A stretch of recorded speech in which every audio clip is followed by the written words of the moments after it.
conversations. The first and the third between two students, and the second between a student and a clerk. First, you have some time to look at questions 1 to 5.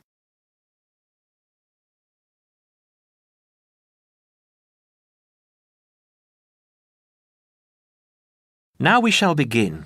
You should answer the questions as you listen, because you will not hear the recording a second time. Listen carefully and answer questions 1 to 5. Hi, it's Mike, isn't it? Yes, and you're... Phoebe. Phoebe, right. Where are you headed? I'm looking for the main hall. So am I. Are you going there to register for next year? Yes, I was told to go to administrations and fill in an application form. That's what I'm about to do. I went to information and they told me it was at the end of this corridor. Then we have to turn left and immediately right. That should lead us to the exit, where opposite we should find the entrance to ground level main hall. It's a big old red building. From there we need to go to the first level and then follow the signs. Apparently it's the second office opposite the foyer. It would be pretty hard to miss. That sounds easy. It shouldn't be too hard to find. Well, since we're both heading in that direction, let's go together. Hopefully it won't take too long. I haven't had anything to eat and I'm starving. Me too. Well, how about I go to the canteen and get us something while you make your way to the main hall? I'm sure there's going to be quite a wait. There always is. I can meet you there. Sounds like a good plan. What do you want me to get you? How about a chicken and salad roll and a drink? Okay. What if they don't have a chicken and salad roll? Anything similar, like ham and salad, or just plain salad and cheese. Oh, and don't forget the drink. I feel so dehydrated. No problem. What type of drink? I don't know. How about a Coke? No, nothing like that. Something healthier. An orange juice? They're usually full of sugar unless you get it freshly squeezed. Water? Yes, that's perfect. Here, take £2. That should cover it. If it's more, I'll give it to you when you get back. I only have a 20, and you know that they get cranky if you give them large notes. Okay. See you in 5 minutes. Before you hear the rest of the conversation, you have some time to look at questions 6 to 10.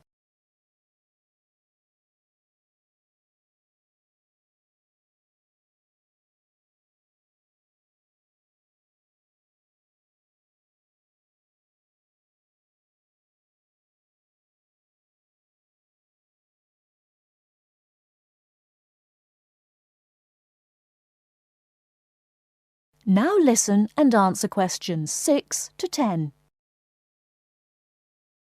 First year economics. I just have to fill out this form for our records. What's your name? Phoebe Payne. Can you spell that for me? Sure.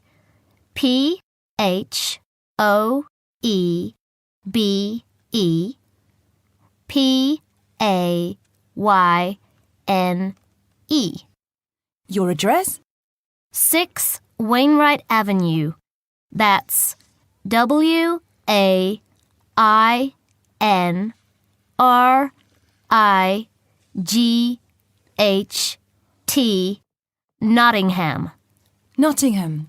And your phone number? It's not connected yet. I've just moved in. Okay. When you get your phone connected, contact us. I'll just make a note that your phone number is to be advised. I'll do that. What course were you doing? Law? No.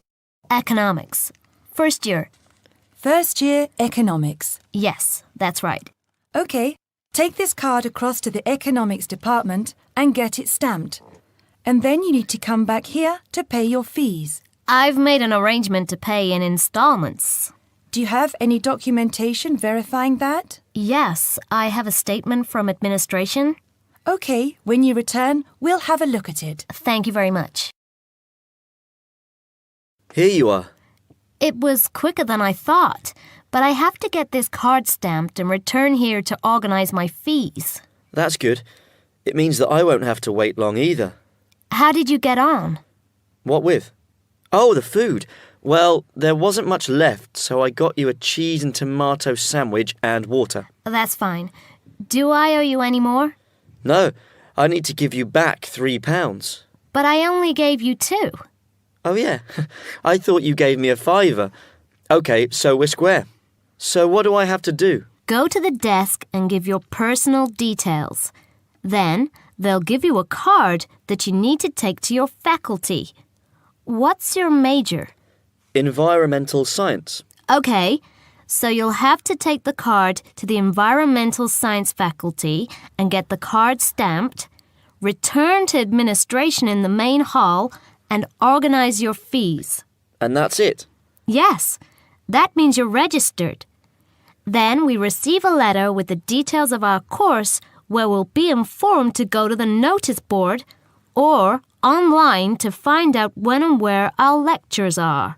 OK. Let's have this bite to eat first. That is the end of part 1. You now have half a minute to check your answers.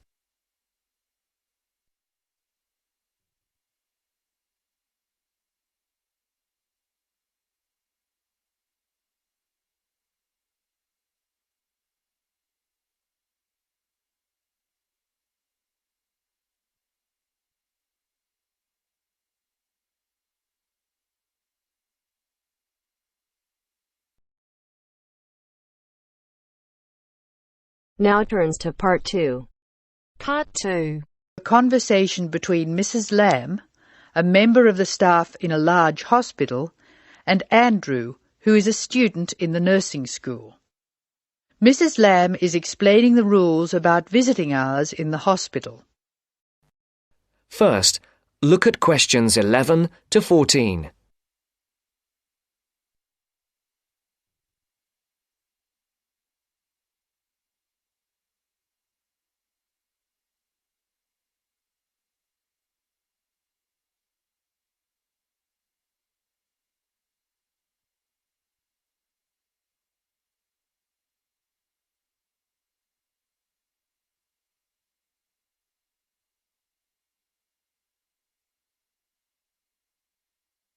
Listen carefully. Hello, Andrew. I believe you want to know about visiting hours. Yes, I do, Mrs. Lamb. I have to fill this form out, and I'd like to have some idea why the different parts of the hospital have different times for visiting. I see. Well, let's start with an obvious one. Intensive care. People in intensive care are very sick indeed, and for that reason, we say that visitors can come between 6 a.m. and midnight. I can understand that. At the other end of the scale, our maternity patients are usually quite well, but we restrict their visiting hours from 8 a.m. to 8 p.m. We find they get very tired if we permit visitors all the time. I see. What about the surgical wards? The doctors prefer to do their rounds early in surgical, so visiting hours are 9 a.m. to 9 p.m. Surgical patients are often on very heavy painkillers, and they aren't really very good company for their visitors. But surely the visitors come to cheer up the patient, not the other way round. Of course. And often the visitors are able to help the patient a lot. That's why we allow visitors all day, the full 24 hours in the emergency ward. They help comfort the patient while they're waiting to be diagnosed. Of course, it's not just everyone who can visit a sick patient. People in intensive care can only be visited by their immediate family. What's more, we only allow 2 people in at any time. We let children of the immediate family in to visit people in intensive care, but we don't like to do it. It's very hard on the children, and it may distress the patient. However, if the patient asks for the child, and the family agrees, that's okay. What about children in maternity? Of course we let them in. They're very pleased to see their mothers. The rule in maternity is everyone may visit, up to 6 people at a time. The maternity ward is quite sociable after all. The surgical ward must be different. It is indeed. We don't allow children in the surgical ward because of the danger of infection. And as you know, we restrict the hours. There are a lot of procedures which must be carried out on surgical patients, and we only let 2 visitors come in at a time. And in emergency, people are allowed to visit all the time? Oh yes, we rely on patients' relatives to be there for them, and we permit everyone to visit the emergency department at all hours. However, we restrict it to 3 visitors for each patient. Otherwise, the room just gets totally crowded. Before the broadcast continues, look at questions 15 to 20.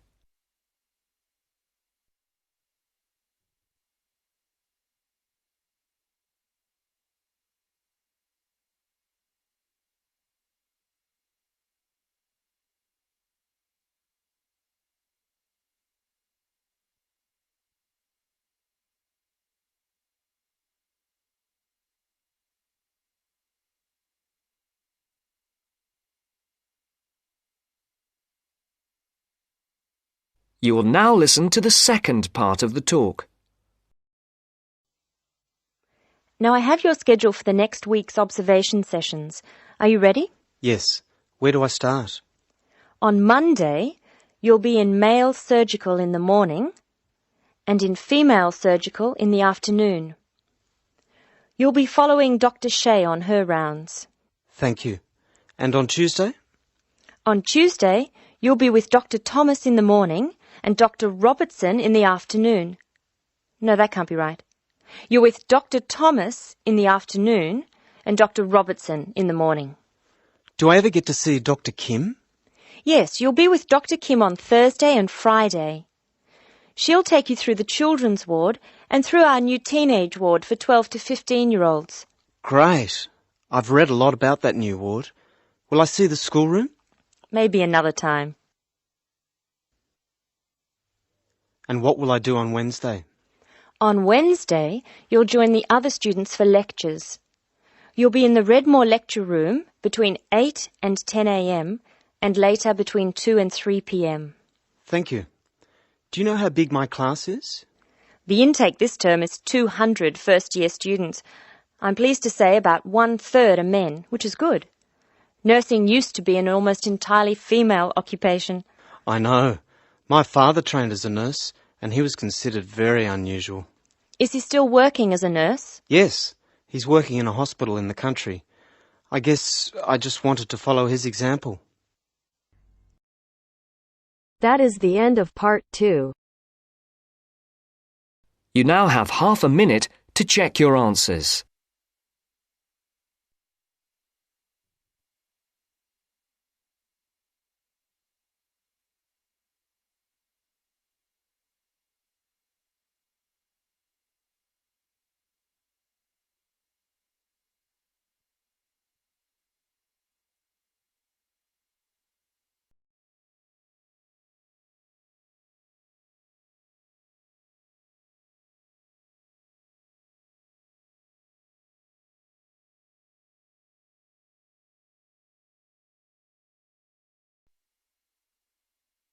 Now turns to part 3.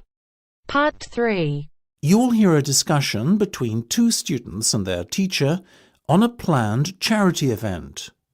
First, you have some time to look at questions 21 to 25.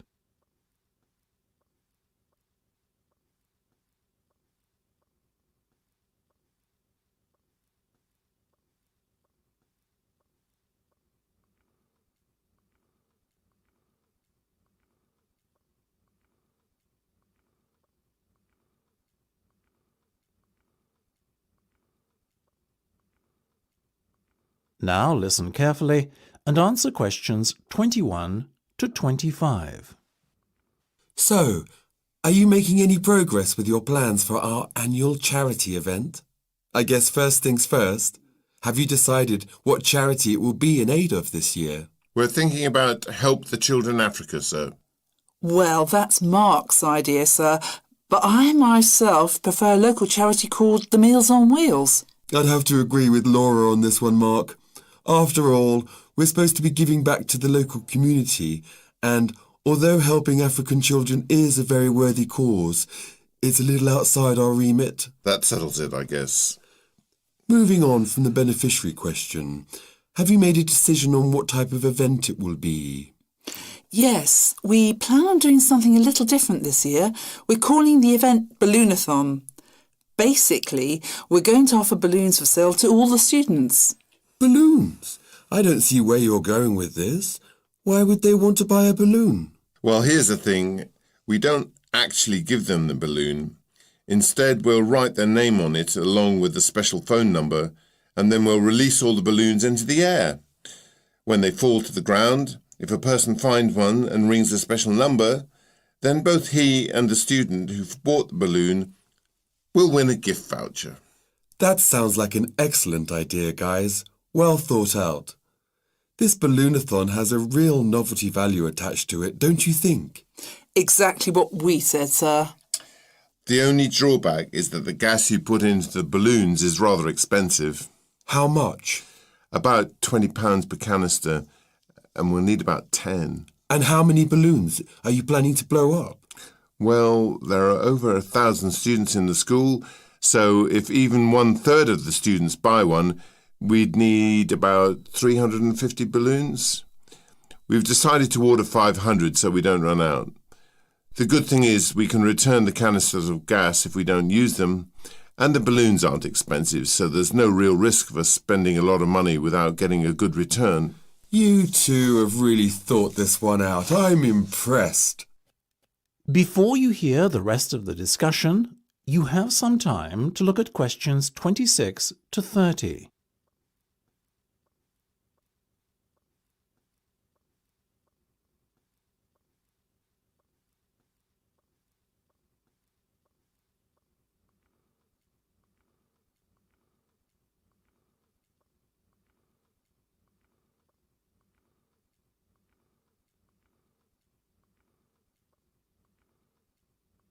Now listen and answer questions 26 to 30. Thank you, sir. So, how much money do you think we can raise? Well, each balloon costs about 1p, and when it's filled with gas, it's going to cost us about 50 pence. We reckon that if we sell our balloons at a price of £1.50 and we sell all 500 of them, we'll end up making a profit of £1 per balloon. So that's £500 in total. That's fantastic. And it gets better, sir. We've secured a sponsor for our event who's going to give us £1,000. How did you find a sponsor? The balloon company we approached about buying the balloons asked us if we'd be interested in letting them sponsor us too. What's in it for them? They're going to print their logo on every balloon. I think you've done a good deal there. Thank you, sir. So, do we have your approval to confirm our order? Absolutely. But you know, I think we can sell more balloons if we set our minds to it. So why not order double the amount? 1,000 instead of 500. We're going to need more than 10 canisters of gas then. Double the amount, presumably. Correct. OK, let's go for it. Let's make this year's charity event our most successful ever. That is the end of part 3. You now have half a minute to check your answers.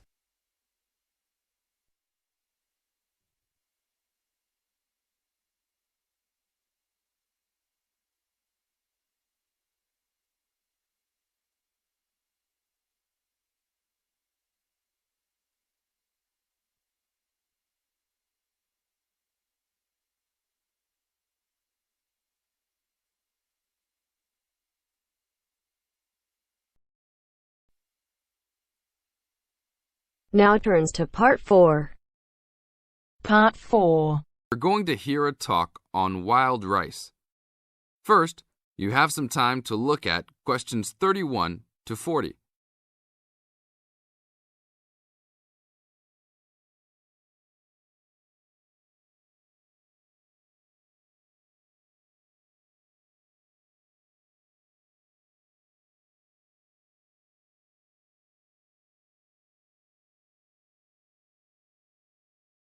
Now listen to the tape and answer the questions. Good morning. Today we'd like to talk about wild rice. Contrary to what many people believe, wild rice is not rice at all, but a grass.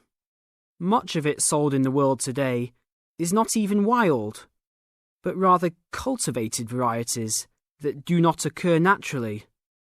Wild rice is really an annual aquatic seed found mostly in the upper freshwater lakes of Canada, Michigan, Wisconsin, and Minnesota in North America. Indians gathered wild rice before any explorers set foot on the North American continent. Early explorers were greatly impressed with the strength and hardiness of the woodland Indians and attributed their vitality to their ample servings of wild rice. Wild rice can grow in water as shallow as 3 or 4 feet along marshes and muddy waters. A tall plant, it grows to a height of 8 to 10 feet, with a long flower cluster that reminds one of a narrow broom. The grains in their husks on the tall stalk look somewhat like oats. Truly wild rice is a challenging crop to grow, even today. It's very susceptible to failure due to weather conditions. If a heavy windstorm comes along just before harvesting, the seeds can be blown into the water, ruining an entire crop. Harvesting at just the right time becomes a matter of beating the birds to it, since wild rice is considered a delicacy by many birds living in the area. Other challenges include insects, disease, poor drainage, and high waters. If the grains are too green, they are difficult to thresh or beat out of their husks. If left on the plant too long, even a few days too long, they fall off the plant into the water. Airboats have brought about recent improvements in commercial harvesting of the wild rice, while newer techniques for parching, winnowing, and hulling have been a help in saving time and labour. Still, it takes about 3 pounds of grass seed to yield 1 pound of wild rice. Buyers should be aware of 2 types of wild rice, gathered and commercial. Foraged or hand-harvested wild rice is gradually being pushed out of the market by hybrid commercial varieties. Hand-harvested wild rice makes up less than 20% of the market today. Heirloom varieties of this foraged grain still exist. In fact, it is the only heirloom grain sold commercially. However, package labels can be deceiving. Though the label may read Indian harvested or organic, the product may be hybridized wild rice placed in freshwater lakes and gathered by Indians in airboats. Hand-harvested, organic, and from the Great Lakes region is the real thing, with superior flavour and aroma, but it may be difficult to find. Though wild rice is one of the most expensive grains, it goes a long way. Some say that 1 pound of the grain can feed 30 people. To compensate for its high cost, try combining wild rice, half and half, with brown rice. For a truly colourful presentation, try 1/3 of each: white rice, brown rice, and wild rice. That is the end of part 4. You now have half a minute to check your answers.